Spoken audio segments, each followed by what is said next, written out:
تو یہ دریائے دجلہ کے کنارے گھومتا تھا اور لوگ اس سے ملتے تو جو اس کی زبان سے نکلتا وہ پورا ہو جاتا.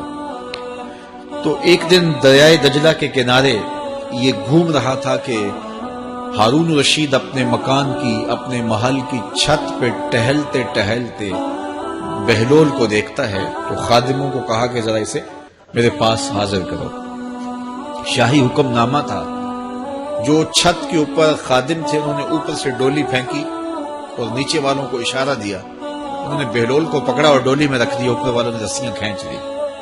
2 لمحوں کے بعد بہلول بادشاہ کے سامنے تھا. تو بادشاہ نے بہلول سے کہا کہ بہلول ایک بات تو بتاؤ. کہا پوچھئے.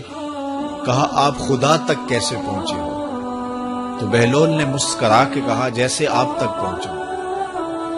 علامہ اقبال نے جو مرد کلندر کی نشانیاں بتائی ہیں ان میں سے ایک نشانی یہ ہے بات میں سادہ و آزادہ معانی میں دقیق، کہ اس کی بات بہت لمبی اور لچھے دار اور گچھے دار نہیں ہوتی. سیدھی سیدھی بات ہوتی ہے لیکن سیدھی روح میں اترتی ہے. مختصر اور جامع کلام کا حامل ہوتا ہے اللہ کا بندہ. تو کہا کہ بادشاہ جیسے آپ تک پہنچا. تو بادشاہ کا تو خیال تھا کہ کوئی بڑی باریک بینی سے کوئی فلسفہ بتائے گا، لیکن یہ 2 لفظوں میں اس نے کہہ دیا جیسے آپ تک پہنچا. بادشاہ نے کہا میں نہیں سمجھا. کہا بات تو سادہ سی ہے، تیری عقل میں نہ آئے تو میں کیا کہہ سکتا. کہا حضرت آپ سمجھا دیجئے.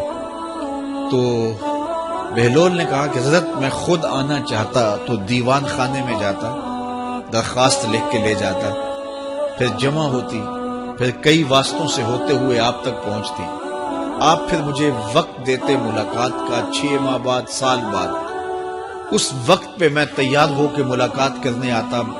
آپ کے کوئی شاہی مہمان آ جاتے تو پھر ملاقات منسوخ ہو جاتی. پھر بھی آپ کی مرضی ملاقات ہوتی نہ ہوتی. میں چاہتا تو مہینے سال لگ جاتے، لیکن ملاقات پھر بھی آپ کی مرضی پہ. اور جب آپ نے چاہا ہے تو 2 گھڑیاں بھی نہیں لگی. تو کہا بندہ چاہے تو کروڑوں سال بھی بیت جائیں، اس کے قرب کی کوئی انتہا نہیں ہے، لیکن جب وہ چاہے تو 2 گھڑیاں بھی نہیں لگتی.